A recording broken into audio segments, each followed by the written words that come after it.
What up, though? And welcome back to I'm Growing Man. It's your man John D in the building. Good afternoon, good evening, good morning, wherever you are. I'm in a growth mindset in my everyday life, but today I decided that I want to share it with you guys. I feel like time is important, but it's really relative to whoever is talking about it. I remember when I used to couldn't wait to wake up the next morning or wait for school to be out. It was like it just seemed like forever.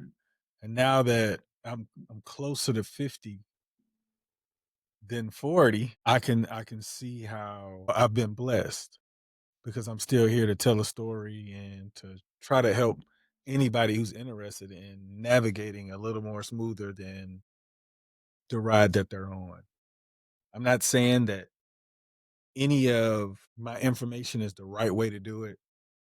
So all I'm doing is just recommending, suggesting that if you've come to some roadblocks, you're looking for some answers, that maybe you look in certain places, they'll be right there.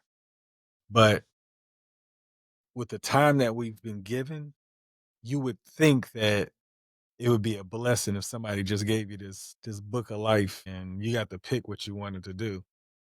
And I think that would have been easy, right?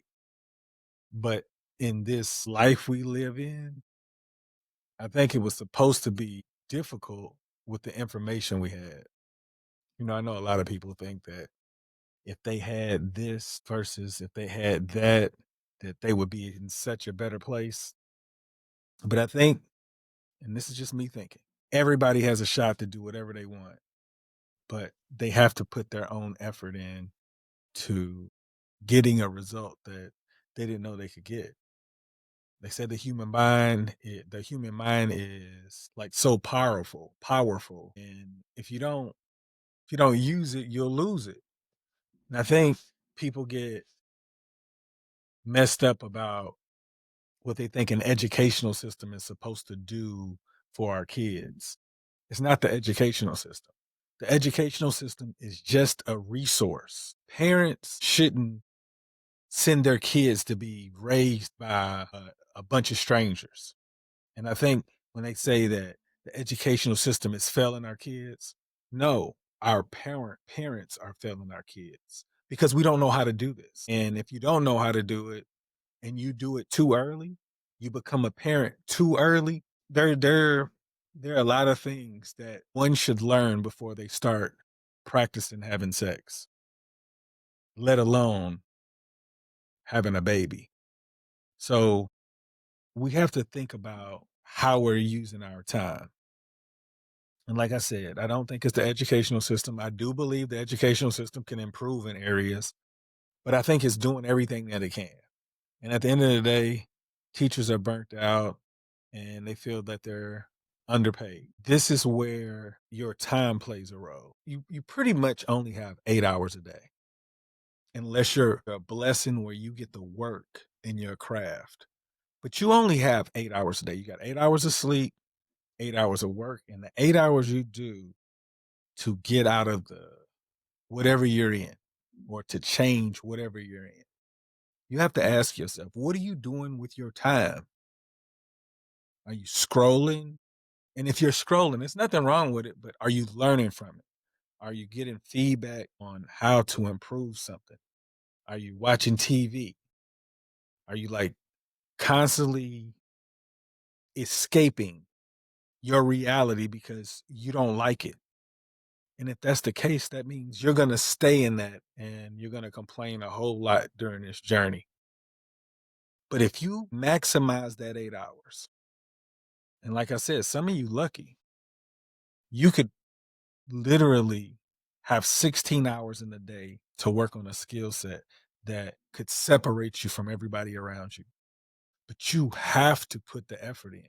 You have to maximize your time. My wife and I, 17 years, and we've known each other maybe 24 years, 24 years, 25, something like a quarter of a century. The point of this episode was just talk about time because I was just thinking like if she and I are not on the right page, I don't want for her at any point to think that I don't love her and that I want us to figure it out. Like, a lot of us are learning to control our emotions, and we'll allow our emotions to take time away from us because we'll just walk past the people we care about, thinking that we may get up tomorrow. Like, it's almost like we take it for granted. And I wanted to get on here because I don't think people understand in order to truly be happy, you have to look at what you're doing with those 8 hours. Like,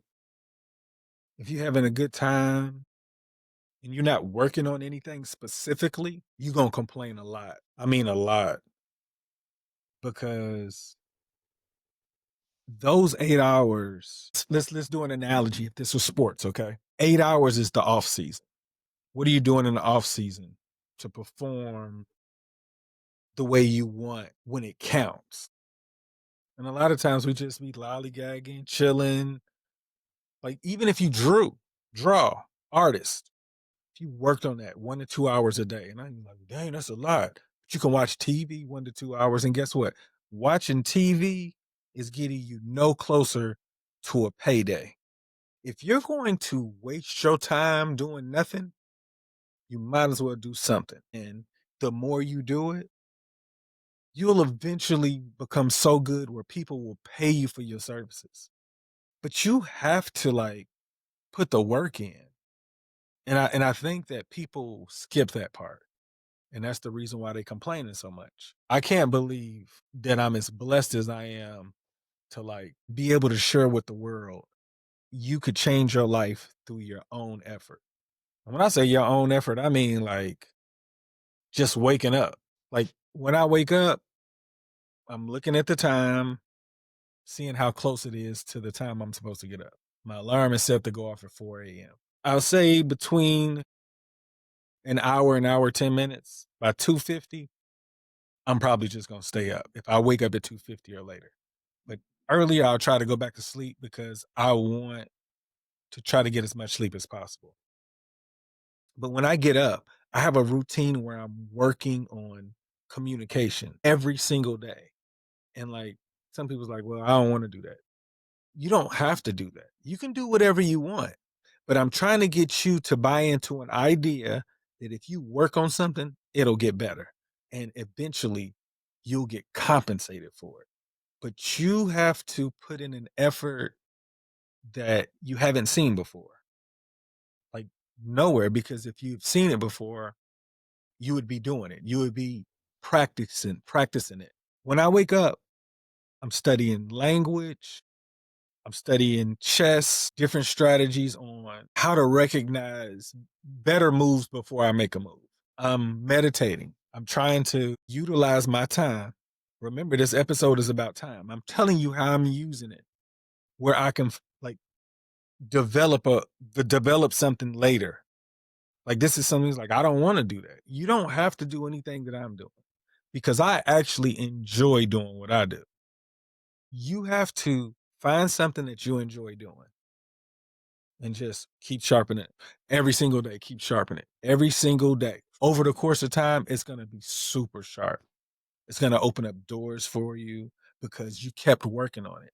It's going to separate you from people who do it and who get paid to do it. And you don't even have to go to school for it. You just have to put the work in.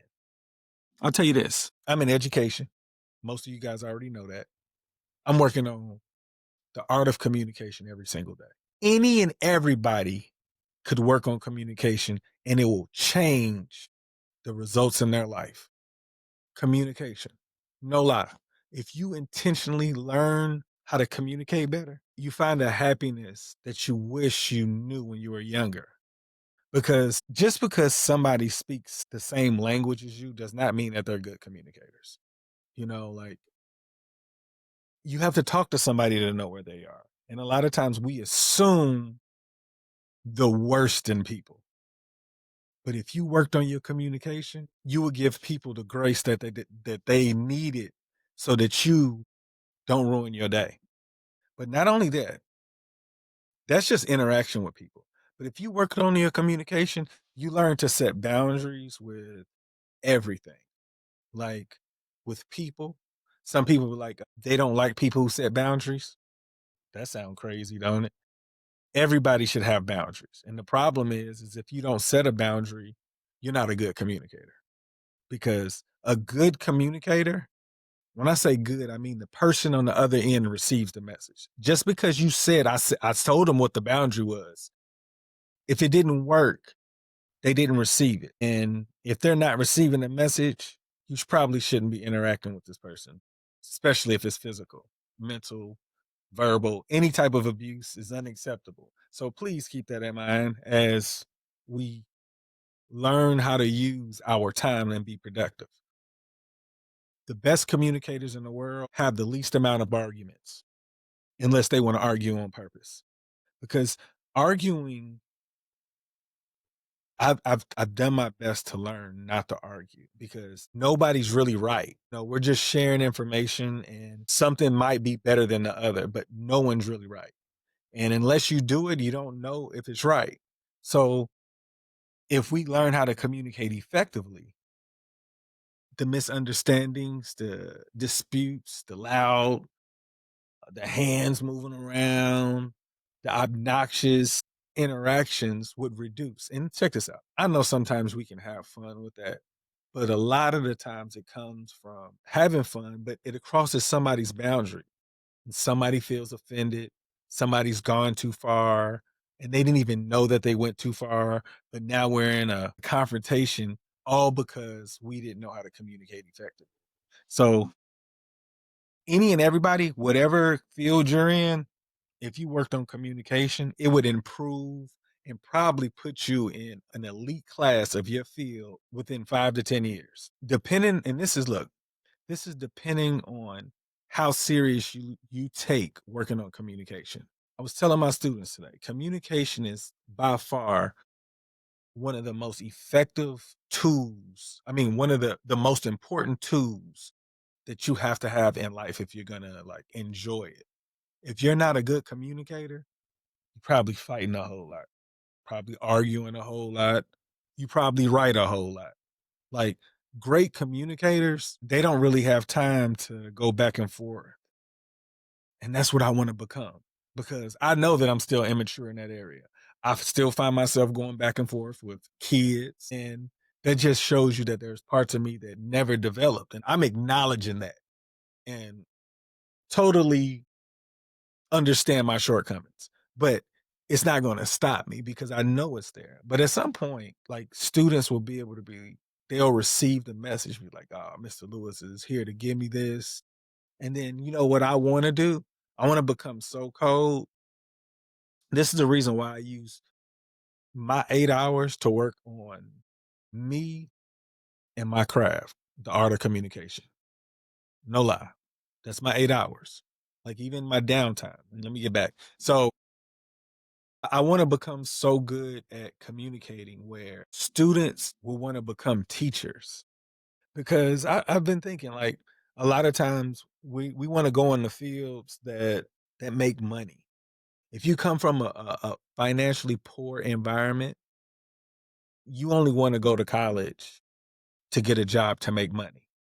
Like if you hear a kid that says nothing about money, no matter if you hear any kid say that they grew up in a safe place because when you get distracted by the idea of money, you end up going into a field that you don't even want to practice. And by the grace of God, I found education because I definitely didn't go into education, but I can see the impact that I'm making. And I can see that I'm trying to be the teacher that I thought I needed. I want somebody to be able to like see me and say, hey man, you shouldn't do that. You should do this. You should consider doing that. Be a safe place and say, hey, like, I know you come from a tough background, but if you do this, this, and this will happen. And I want to be that resource to these students. But by doing that, I want to convince them that if they can receive my message, just guess how many can receive their message. And I know that they're kids right now, but as a teacher, The object is to help students learn as much information during the time you have them so they can make better decisions for tomorrow. Some of these students could philosophically change the world if they believed that they could do it. But just imagine if they started now. I didn't even get on this path until like I was like 41. I've been in education, but my idea of trying to help students was just, it was a different view. The view now, if I can convince students to believe they're that important, they'll do more for themselves. It's not for me, it's not for their parents, it's for them. They have to believe that they're that important. So with my time, I focus on communication because if you can come up with words where students believe in themselves, no matter what environment they come from, nothing can stop them. And I'm so energized to get better because as long as I'm around, I'm gonna keep working on my craft, appreciating the time that I have, but I do want to pass that message on. You know what? It's so crazy. That's why I love my podcast because I just now realized I did want to talk about this, but I wanted to stay on the time part because we are immature in our emotions where we will eat up a lot of our time with people that we care about. And I know people that stop talking to people for years as if tomorrow is promised. And I've seen people become different people when they weren't able to apologize or just something they feel like it was out of their control. And through this process, I went to hug my wife and told her, like I said, I love you. Like, you're gonna die one day, I'm gonna die one day, but I don't want her to ever believe or feel like she's not the reason why I become the man that I became. Because without her, I can't be me. It's almost like she helped groom an immature boy who was dressed like a man, and I know she wasn't ready for that experience. But I wanted her to know that I love her. I'm always going to try to do my best to protect her in any and every way.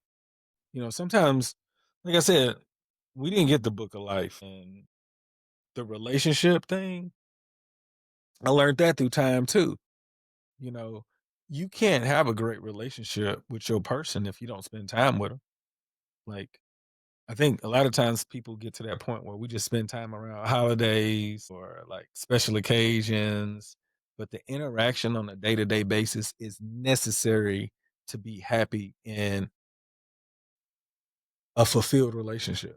Like, I'm saying this to be fulfilled in a relationship where you would want to promote it, you have to interact with your partner intentionally every single day. And when I say that, this is what happens when you do this. And look, this is still dealing with my time. This is the intentional part of my 8 hours. She and I create a relationship that I didn't know we could create. Honestly, I was just like trying to get to know her. And then as I was getting to know her, I realized I enjoyed being around her more than I thought. Like I said, we were married 10, 11 years before I started taking this journey. But we spent time together, but it wasn't like I was looking for her. Now I be looking for her where I just expect her to be somewhere where we can get together and enjoy each other's company. But you have to do that on purpose. The men who actually do that on purpose and the women who are on that same page, their relationship changes at some process where it's magnetic. And I know a lot of people like really put this idea that sex is really important in a relationship. And I've turned people off on my views, but I know my views are probably correct because all the other views, the women get the short end of the stick. And I feel like if men keep controlling this narrative of how important that is in a relationship, it won't ever get there because sex is to make kids and to have beautiful moments with the person you care for. It does not mean you're supposed to have these beautiful moments that way every single day or whenever the wind blow and you're excited. Like, we learned that part of the message is wrong. And that's the reason why relationships don't work, because the men and women have this idea of what they think it's supposed to look like. And to fulfill the requirements of a man's libido, and sometimes the women who claim that they have this libido, but and I didn't mean to sound like that, but women don't understand the libido practice of a man. And I'm not saying all women, but majority of men they start out with a high libido, you know, and growing up as a kid, you think that if you do get married, you guys are going to be able to do that all the time. But that is a false and terrible idea about marriage. Like, I'm telling you, me and my wife have had so many moments that I can't even, like, just in the last 4 or 5 years, we've had more moments than we did in the previous 12. And we did a lot of things, but now it's like every day. Every day could be a moment. That's why that time is so important. If you don't put that time in, life is going to pass you by. And the goal of this podcast is to help people focus on how good they can become so that at least they can scratch that. Work on your craft every single day. You will separate yourself and eventually somebody will pay you for it. You keep working on it, but that's why you got to do something you love too. You have to do something you love, because then it becomes a job. At least if it's something you love, turn it off. But if it's something that you don't love, you're not going to be happy doing it to complete the process. And you won't utilize your time the way it needs to sharpen that sword. You have to put in that effort, because I'm telling you, if you don't put that effort in, you hoping your kids going to save you. I'm about to end this. I just I want to say thank you to those of you that actually get in here and check me out, because you don't have to come up in here.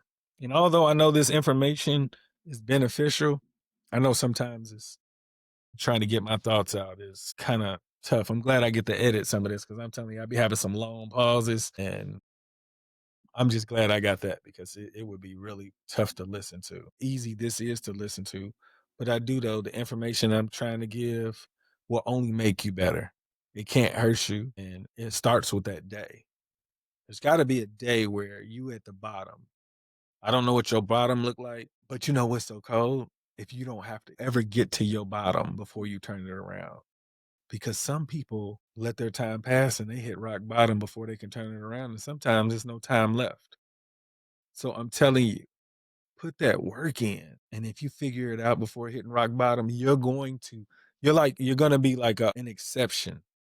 Because like I said, a lot of people got to hit rock bottom before they turn it around. Just imagine you can separate yourself in life with people who are like, dang, I ain't have to hit rock bottom and I still turned it on, because I'm telling you, life is limitless and you can go get any and everything you want if you have the right information, the effort, and consistency. You got to do it for the rest of your life. I'm so happy that everything that I want to be good in outside of me playing the piano, it's like me thinking and being able to articulate. And I believe, God willing, I don't lose my voice or anything like that, or any type of functions that could make this a not so good investment. But I'm investing in myself to become a better communicator so that I can help people at least enjoy life that much more. Because I'm telling you, the key is communication. Because if you can tell somebody what you want and they understand it and they got it, they're gonna give it to you. And vice versa. It works both ways. If somebody's compelling enough to tell you to give them something and you got it, you'll do it. I know some people aren't in that situation, but that's what life's about. Y'all make today better than yesterday. Don't worry about anything you can't control. GATA. Get after that action, or that action will get after you. Be great on purpose.